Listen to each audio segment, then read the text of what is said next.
Tervetuloa taas tänne Leffahullu YouTube-kanavan pariin.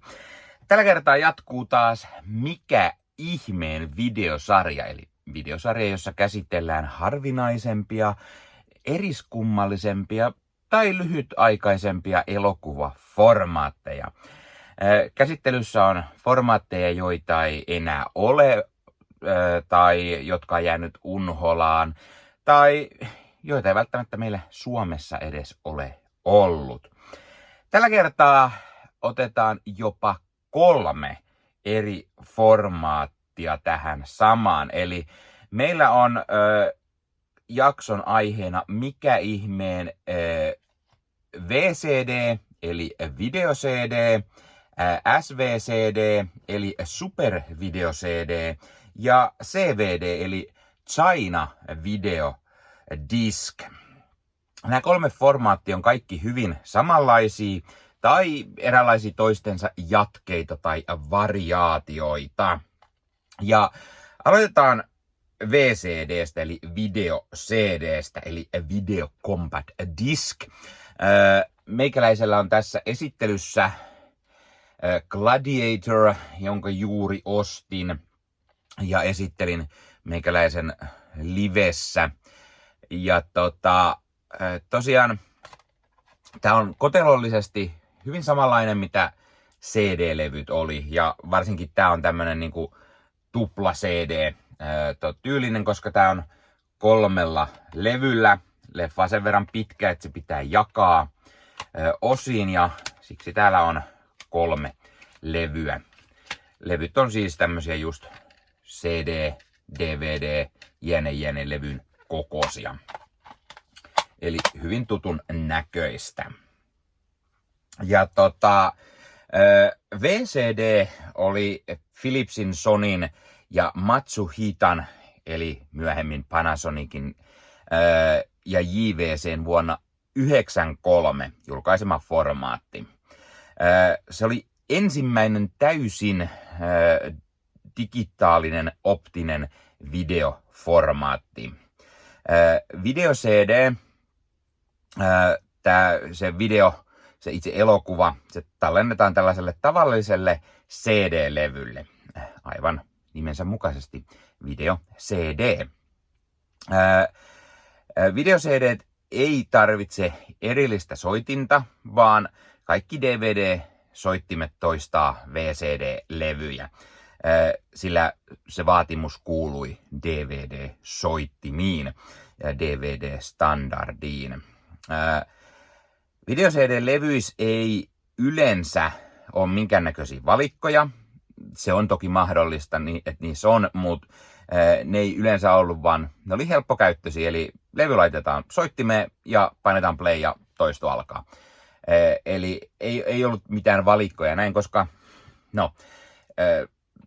video CD:n kapasiteetti oli sen verran pienempi, että niihin ei mahtunut sitä leffaa edes kunnolla. Se leffa piti aina olla useammalla levyllä ja ne valikot olisi vienyt vielä lisää tilaa, joten usein ne valikotkin niistä puuttui. VCD:n yksi ehkä heikoin lenkki on just se, että CD-levyllä on niin alhainen kapasiteetti, että siihen ei mahdu edes sitä 2 tunnin leffaa yhden levyllä, vaan se pitää olla sitten jaettu 2 levylle, tai kuten tämä Gladiatori, joka on pidempi leffa, niin sitten se pitää olla 3 tai useammalla levyllä. VCD ei koskaan ollut oikeastaan suosittui Euroopassa tai Yhdysvalloissa, toisin kuten Aasiassa. Jos elokuvia on julkaistu todella paljon VCD:nä. Aasiassa on myös VCD standalone-soittimia, eli meillä missä DVD-soittimet toisti ihan näitä VCD:tä, niin Aasian markkinoille tuli ihan VCD-soittimiakin. Tämän video-CD:n resoluutio on 352 x 240 NTS:llä, eli semmoinen 240p, ja 352 x 288 PAL, eli 288p, mikä on noin puolet vähemmän mitä DVD-formaatissa. Eli siitä voi päätellä sitten, että kuinka hyvä ne saattoi olla kuvan laadullisesti, jos ne oli puolta huonompia kuin DVD. Sitten Supervideo CD, mitä mulla ei nyt ole yhtään kokoelmassa, joten mennään periaatteessa tällä. Eli ne oli samanlaisia kuin video CD, eli siis täsmälleen sama tämmönen levy ja kotelot ja kaikki. Eli SVD-CD, se suunniteltiin video CDn seuraajaksi ja julkaistiin vuonna 1998. Se oli Kiinan valtion sponsoroima yritys luoda seuraavan sukupolven CD-formaatti. Toivottiin, että formaatista tulisi tämmönen omalla itsenään toimiva formaatti, ja siitä haluttiin, että DVD-soittimen tuki pudotetaan, eli niitä ei välttämättä voisi katsoa DVD:llä, koska Kiinassa haluttiin karttaa näitä DVD-lisenssimaksuja, jonka takia sitten haluttiin, että tehdään tämmöinen formaatti, joka sitten olisi isommin heidän markkinoille, ja sen takia se ei sitten toimisi enää DVD-soittimillakaan, koska ne lisenssimaksut. SVCD eli Supervideo CD, sen resoluutio oli 480 kertaa 576 PAL ja 480 kertaa 480 NTSC-formaatissa, eli se oli isompi, parempi mitä video CD:llä, mutta vieläkin DVDtä heikompi. Vaikka kuvanlaatu oli parempi mitä video CD:ssä, niin heikkona puolena oli se, että levylle mahtui puolet vähemmän mitä video CD:llä, eli se tarkoitti tuplasti levyjä. Eli jos niinku video CD:ssä 2 tunnin leffa vaatii sen 2 levyä, niin SVCD:ssä se tarkoitti 4 levyä. Eli miettikää sitä, sai pikkusen monta kertaa vaihtaa levyä kesken leffan katsomista. SVCD mahdollistaa kuvan lisäksi joko 2 stereo ääntä tai 4 monoääniraitaa sekä sitten 4 eri tekstitysraitaa, kun taas video CD usein käytti ainoastaan yhtä kiinteää tekstitystä, eli niissä ei usein pystynyt edes vaihtamaan sitä tekstitystä. Tämän lisäksi Supervideo CD tukee useita muita ominaisuuksia. On valikoita, on chapterit eli kappaleet, soittolistoja tai yksinkertaisia kuvaesityksiä, joissa sitten voisi olla vielä lisäksi ääniraita. SVCD oli suosittu Aasiassa, aivan kuten VCDkin, ja se oli just tosi isossa suosiossa esimerkiksi karaokessa käytettäessä heti laserdiskin jälkeen. Ja se olikin yksi, mikä kehiteltiin just sitä varten. Ja sitten 3. formaatti tässä oli SVCD eli China Video Disc, joka on lähes identtinen Supervideo CD-formaatin kanssa.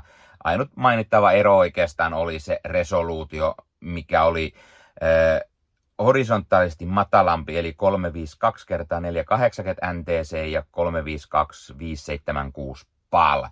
Ja nimestä voi päätellä China Video Disc, eli se oli vielä enemmän just niin kuin Kiinan markkinoille tarkoitettu. Siinä haluttiin sitten kaikki nämä aiemmat, kun SVCD:ssä lähdettiin sille linjalle, että ei haluttu maksaa DVD-lisenssimaksuja, niin sitten oli vielä China Video Disc, jossa sitten lähdettiin sille, että ei haluttu edes niitä video CD:n tai Supervideo CD:n lisenssejä, jotka ei nyt ollut niin suosittuja ehkä muualla maailmassa, mutta niitä käytettiin muualla maailmassa, niin sitten CVD eli China Video Disc oli sitten sellainen, että se oli vaan Kiinan markkinoilla yleisempi. Sitten saattoi hiukan jossain muuallakin Aasiassa nähdä, mutta käytännössä Kiinan markkinoilla. Se oli myös täysin samantyylinen julkaisu, eli se oli CD:n kokoinen levy, kuten näissä kaikissa muissakin, ja kotelollisesti suht saman tyylinen. SVCD:stä on CVD:stä oli hieman vaikeampi löytää mitään tietoa sen enempää, koska se formaatti tosiaan on aika lailla Kiinan markkinoille, eikä sitä paljon muualla ollut, niin se oli vaan tämmöinen lisä niin sanotusti tähän jaksoon. Ja kuten sanottu, niin mä oon aina näihin tehnyt sen, että mä esittelen mun oma kokoelmaa formaatin kohdalla, mutta video CD:stä meikäläiseltä löytyy tämä. Mulla löytyy tämän lisäksi itse asiassa muistaakseni myös joku toinen, olisiko Frasier-sarjan ykköskausi, mikä on video CD, mutta mä en kyllä nyt löytänyt yhtään, missä se mulla on täällä mun leffahuoneessa. Se on jossain todella ovelaan piilopaikka. Hetkonen, onko se tossa? Aha. Tosa, kyllä, Frasier. Complete First Season on VCD, eli videodisc. Tämä on tämmönen hauska, tämmönen muovisempi kotelo tai muovisen tuntune, ja nämä levyt on kaikki tällaisessa niinku suojajutusta, ihan kuin se olisi semmonen erillinen levy, semmonen kansio, mihin sä pistit CD-levyjäkin usein, niin tää on sellainen, ja tää on hauska siitä, että täällä on vielä yksi ylimääräinen paikkakin, eli se oli tarkoitettu selvästi mahtuu enemmänkin. Ja me en muista, mistä mä tän on ostanut, muistaakseni ihan huutonetistä, mutta täällä on HVN tämmönen logo, eli se on varmaan sieltä alun perin ostettu. Eli mulla on 2 video-CDtä. Tää Frasierin ykköskausi ja sitten tää Gladiatorin, mitä mä ihan ostin oikeastaan tätä jaksoa varten, jotta saa jotain. Ja onhan se legendaarinen leffa, niin on se hauska olla muissakin formaateissa. Ja molemmat on tosiaan CD-kokoluokkaa, DVD-kokoluokkaa olevia levyjä. Tää on lähempänä CD-kotelon koko. Tässä Frasierissa on tämmönen pikkusen korkeampi, kuten näkyy. Ja muita video-CD:t mulla ei ole.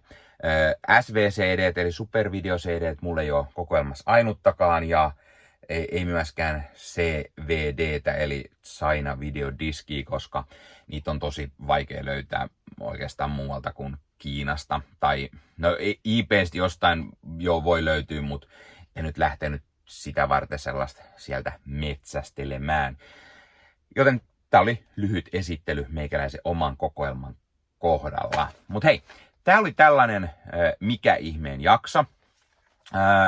Pistä kommenttiin, oliko sulla itselläsi käryä video-CD:stä, supervideo-CD:stä, China videodiskistä? Löytyykö sulta itseltään jotain näistä 3 kokoelmasta tai 3 formaatista kokoelmastasi? Onko semmosia, että kiinnostaa hankkia? Opitko jotain uutta tästä? Oliko kiinnostava tämmönen lyhkäinen mikä ihmeen jakso taas kerran? Ja lisääkin on tulossa, ainakin pari vielä on suunnitteilla. Katsotaan, tuleeko sitten vielä jotakin muuta sellaista, mistä tietoa voi tulla. Jos on joku formaatti, mistä sä haluat, että mä vähän jotain kerron, niin pisti ihmeessä kommenttiin, niin meikäläinen saattaa sitten tehdä jaksoja niistä. Ja hei, jos katsot YouTuben puolelta, niin pistä peukkuun, jos pistä kanavatilauksen muistoskellosta päälle näitä, koska tulee uusia videoita ja sen lisäksi ottaa kanava kasvamaan. Eli kiitos kaikille, jotka olette kanavan tilanneet. YouTuben puolella siellä on jäsenyydet, superominaisuudet päälle.